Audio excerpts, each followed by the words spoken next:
Welcome to another episode of Go Beyond. We are really excited to have you with us today. This week, we have been exploring the book of Esther. And just as a reminder to you, of course, my name is Alyssa Robinson. I'm the digital strategist at Trietsch.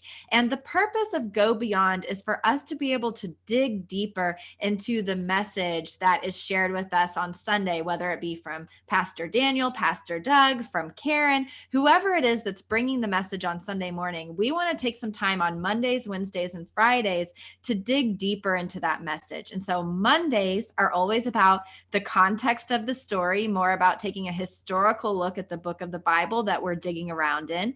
Wednesdays are my favorite days where I get to challenge Daniel and ask more personal questions. And then Fridays, we focus on a spiritual practice. So I'm really happy that you're here with me and Pastor Daniel today. And let's go ahead and get started challenging the book of Esther. Daniel, are you ready? I think I'm ready. I'm always in great trepidation on Wednesdays, but here we go. So on Monday, I ended our live stream by claiming that I am Team Vashti. Vashti. I always say it wrong. What is it? All right.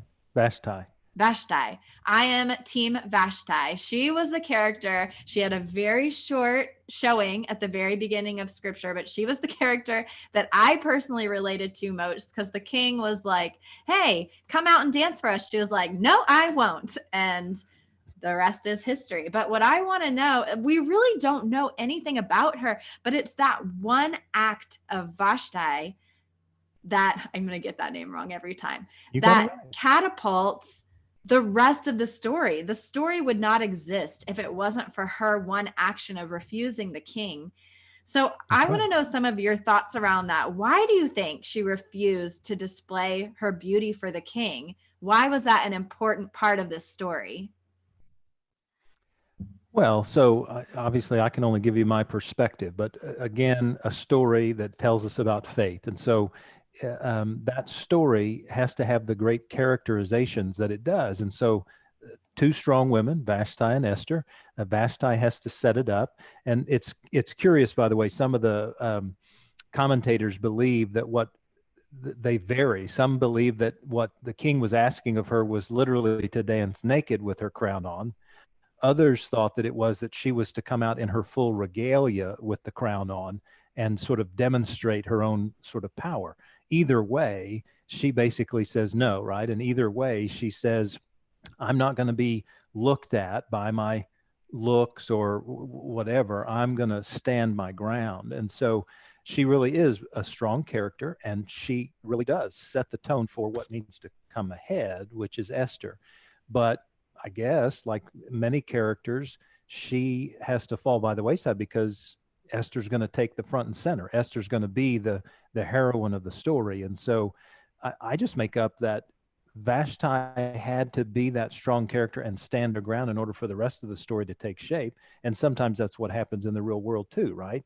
Is that people take a stand and they set the course, but then they kind of go on their way, if you will, or they kind of fall out in terms of what how the rest of the story plays out. But she is a vital character. I mean, as you rightfully point out, the rest of the book can't take shape unless Vashti does what she does. Well, I I think she's a very definitely, strong character. yeah, I definitely want to learn more about her. And you had mentioned on Monday that there is more about Vashti in the Hmm. Apocrypha. So Yeah. if you're interested in more about her, I am convinced that if I was catapulted back in time, I would be one of the first women killed, I'm sure. I'm very Well, convinced of that. yeah. I mean, I don't want to discount what you're saying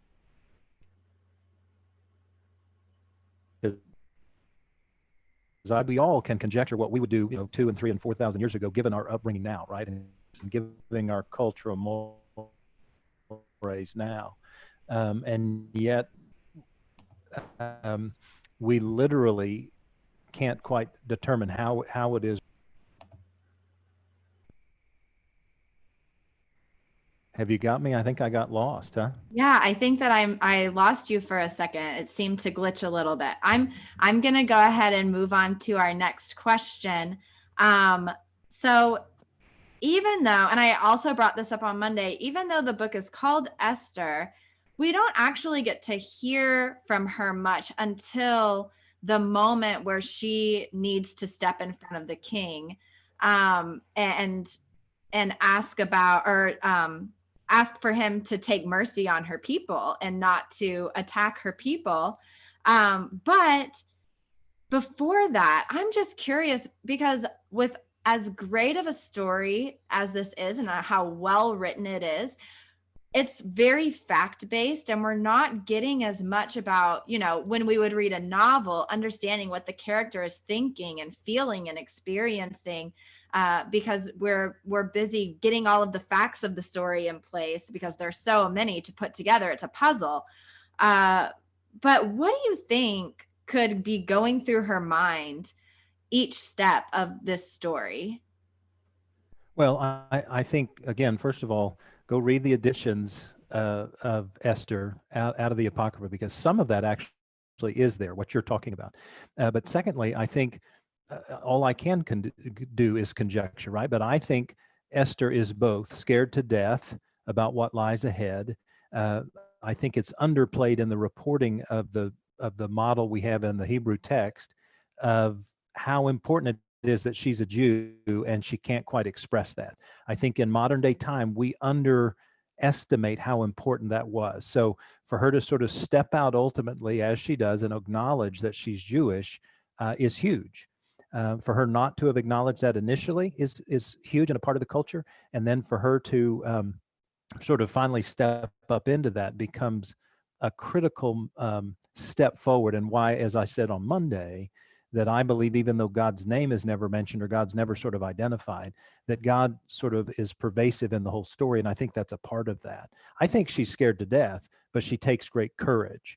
And I think courage is that sort of context of, I don't know how I'm going to do this because I really am afraid, but I choose to move forward in the midst of my fear. That's what courage is. And so I think she's both scared to death and deeply courageous, and steps up on behalf of a whole people because of that. And I think there's all kinds of thoughts going through her head. Should I do this? Can I do this? Will I do this? Who's going to suffer in this? Am I going to suffer, or are my people going to suffer? Will there be unintended consequences for my people or for my family, right? I don't doubt for a second all of that is going through her head, and why, therefore, again, it's so important that she does what she does, and why we can't underestimate it, because all of that stuff, just like for each one of us, is resonating under the surface about, should we speak into this? Should we do something about this? Is there something else we could do instead of standing up for our people? I think all of that's going through her head, and unfortunately, it's not written about.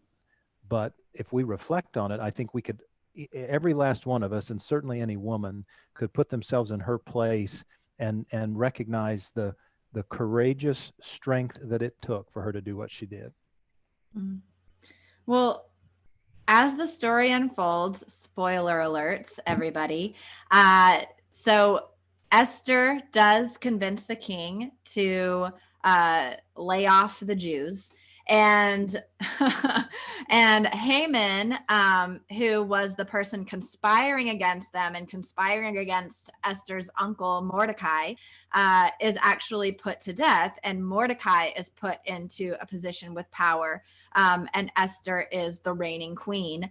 But it bothers me at the end of the story, because after all of this has happened and all of this, beautiful triumph of the pure of heart went out, the Jewish people go on a killing spree, and they are killing anybody who disagrees with them, and they're and people are so afraid that they're saying, no, I'm Jewish, so that they won't get killed. And so I'm just wondering, why couldn't they have just stopped at being saved? Like, what couldn't why all of the violence? And I feel like I ask this question for every Old Testament story, because I just feel like it is not God's heart that they went out and did that. So it feels like they become the villains in the end, because they're the ones going out and killing huge groups of people. Yeah, but according to their own testimony, at least they didn't take the plunder. Oh, okay. I'm teasing, of course, but I mean, it is laughable that on two different occasions, as it describes in the text, that I forget the numbers anymore, but 500 and then 2,000 and then 75,000 or whatever, that on the last two occasions they said, but we didn't take any of the plunder. We killed all these people. We didn't take any of their plunder, right? As if somehow that were good news, right? But you speak the absolute truth with regard to what I call and many call the human condition. And that is, every last one of us has this thing within us that obviously varies by individual, but we've all got a sense of it in ourselves that, by golly, if I've conquered you and I've overcome you and I now have the power, I now have the authority, I'm going to stomp on you or put you down or whatever. And we can't really justify it. But for some of us, it's just in our heart and what we think in our heads. But for others of us, it's, I'm going to take this sword or I'm going to take this gun or whatever. And we actually do the evil thing. I think the story is just that real. I think it owns the human condition, that even the chosen people of God are no better than anybody else, right? I mean, it clearly states that. They go on a horribly vindictive rant that kills thousands of people, all quote unquote in the name of God. And we look back on that and go, golly, I mean, you're voicing what everybody who reads the story thinks at a minimum, and certainly voices as you have. Why does it have to be this way? And the short, simple answer is it doesn't have to be that way. And yet it is a part of our human condition that we want power and we want authority. And sometimes we take that way too far and we do the very thing that has been done to us, or in this case was intended to be done to us. And there is no justification for it. I mean, literally, pure and simple, there's no justification for it.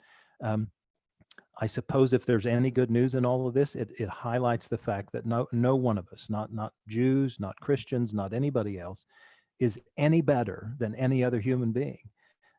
We just have different ways of expressing our connection with our God and different ways of understanding how we ought to live that out. And, we Christians have been guilty of the same thing over the centuries, right? And it's not something we are proud of, at least I hope we're not. And yet it's a part of our human reality and our human frailty that we do those kinds of things. And do I wish it weren't so? Absolutely. I wish it weren't so. But it is so. And it's been known for centuries now that when we are oppressed, and if we come out from under that oppression, we often retaliate. And it's a shameful part of our humanity. And I think that's all the story is pointing out in a very realistic way, that here's who we are as people. It's Well, weird and stuff, isn't it? yeah, and we had a question on Facebook that was actually directed to me, but I'm going to have both of us answer it. It said, Alyssa, who do you see as the Esthers today? Mm. And that's a really good question. And my first thought, I'm having trouble. So the specific person that I thought of is actually the pastor of the church that I attend at Oaklawn, is Pastor Rachel Bachman. Because when I think of who an Esther is today, and I'm not necessarily saying it has to be a woman, but I think of someone who persistently and strategically speaks truth to power. Over and over and over again, fighting for the oppressed. And she was the first person who came to mind for me. But I think it could be anyone who, and I think that the defining factor for me is someone who is willing to speak truth to power in a way that is peaceful and led with understanding. Because when I think of Esther, she had a complete understanding of the situation, and she didn't just come out of the gate to the king and be like, hey, I need your help with this. She provided 3 feasts for him, and to kind of, I say, to butter him up, but you could say it's a political move for her to be able to peacefully make a connection of understanding between the two of them before she makes any request. And so I'm sure we all have somebody in our life that we've seen as an Esther who has that wisdom and the understanding of good timing. Yeah. No, I would agree. And I'll just name a few, because I think it's hard to name an Esther without realizing it ought to be a woman, but it does, as you point out, it doesn't have to be. But so Jen Hatmaker is one of those for me, who is an author and a pastor and a blogger who speaks truth to power on a regular basis, primarily in the religious realm. One who's recently passed away within the last 18 months or so is Rachel Held Evans, who spoke power to truth to power. And then interestingly, and I felt this way for a long time, but Kay and I, my wife, just watched a special on Michelle Obama on her book tour about becoming. And I see her as an Esther, and she's speaking into the truths of African-American women in particular, and her own upbringing and becoming. And she does it very peacefully and yet tremendously courageously about the circumstances under which we find ourselves in our country and the ways in which we need to speak truth into that power. And then finally, and just one guy in all of this, I would lift up Shane Claiborne, who is a part of the Simple Way. Shane's a phenomenal witness for the gospel, a powerful prophetic witness, and speaks truth to power every single day with regard to several of the injustices that we face in this world. So those are who I would identify. Well, and for you personally, has there been a time in your ministry that was a big moment for you where you made the decision to speak truth to power and stand up for something that maybe wasn't the popular opinion at the time? Yeah, well, so I hope this isn't flippant, but you're asking someone who has more power than he ought to have because of his privilege to answer that question.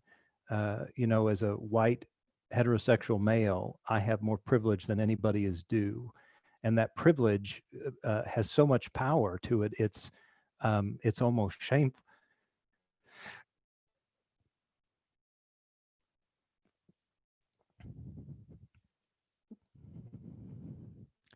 I'm upset today, and I apologize. I've already had a couple of encounters today with regard to the death of George Floyd.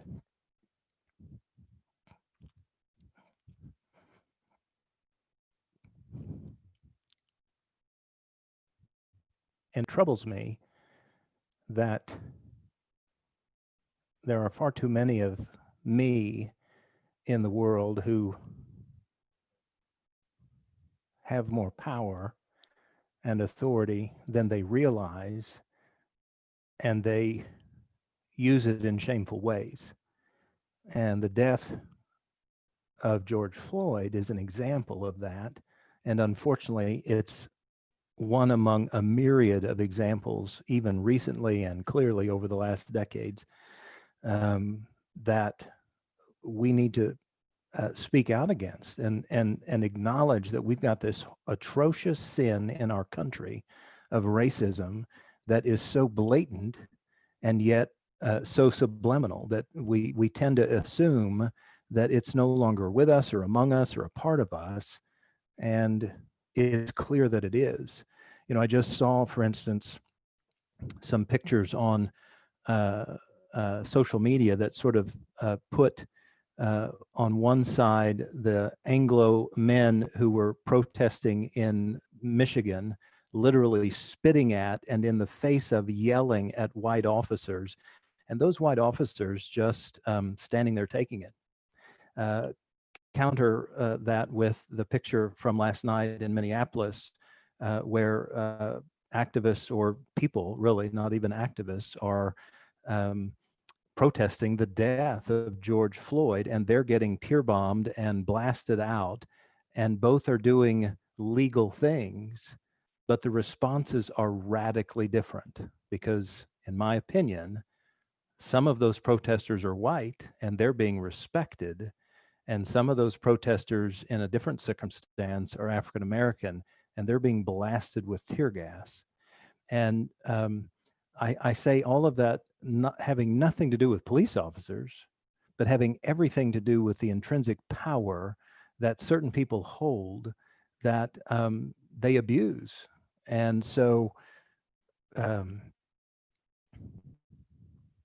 think we've got to call this out in our society, and we've got to we've got to identify how wrong it is, but we can't identify how wrong it is until some of us who have that power speak it out ourselves and own that the privileges that we have nothing to do with everything's been handed to you, but rather that you've been offered opportunities to get ahead that others haven't.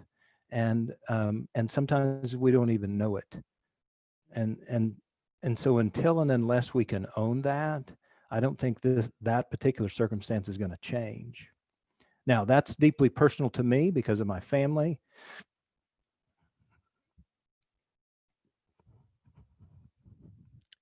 But it ought to be deeply personal because it's real. And I think that's where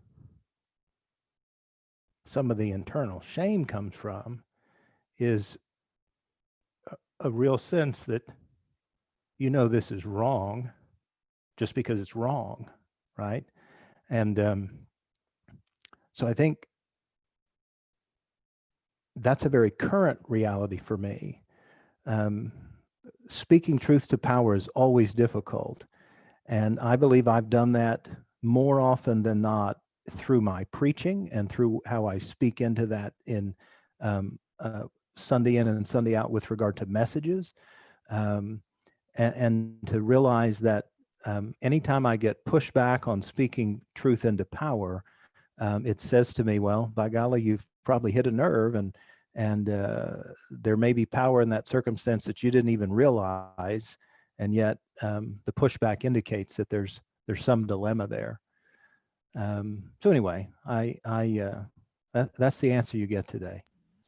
Well, and I think it's interesting, the thought that to speak truth to power, first you have to recognize, am I the one with the power? Right. Am I the one who has, who could potentially, whether meant or not, be the oppressor, because I'm feeding into a system that is violating the rights of individuals based on the color of their skin or based on their sexual orientation or their gender or whatever it is.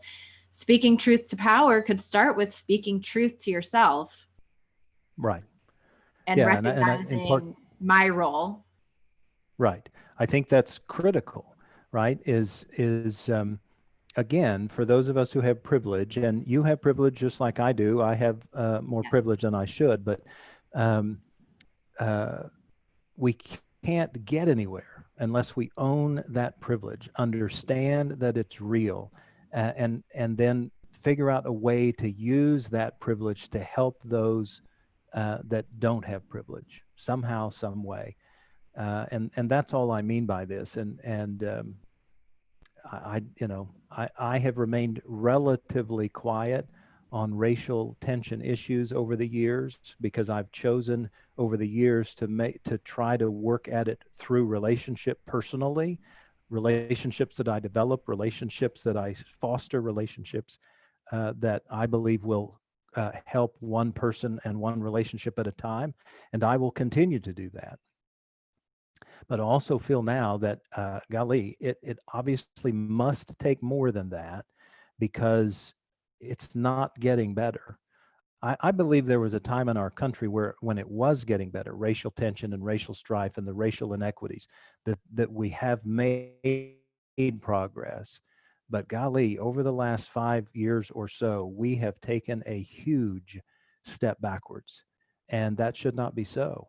There's no reason for it other than the fact that it's been allowed to re-enter the normality of our society. And we can't continue to accept that because it's not right. Jesus would not accept that. God does not accept that. And we have got to do more to help out with these inequalities among the races, the sexes, the genders. We've got to figure out ways to help bring greater equity and justice into this system. Well, and all of this so directly relates to the book of Esther and it does. Fighting for her people and the rights of her people. And so I think that that's all that we have time for today. But amazing response and good conversation. I really appreciate you opening up your personal life to us today. Absolutely. Thanks for today. It's always fun. So I hope that everybody will join us on Friday. We are going to talk about the spiritual practice of fasting. And this is directly related to the book of Esther as well. And so join us at 12:30 on Friday for another episode of Go Beyond. And remember, you can catch all previous episodes at tmumc.org/go beyond. So we'll see you on Friday.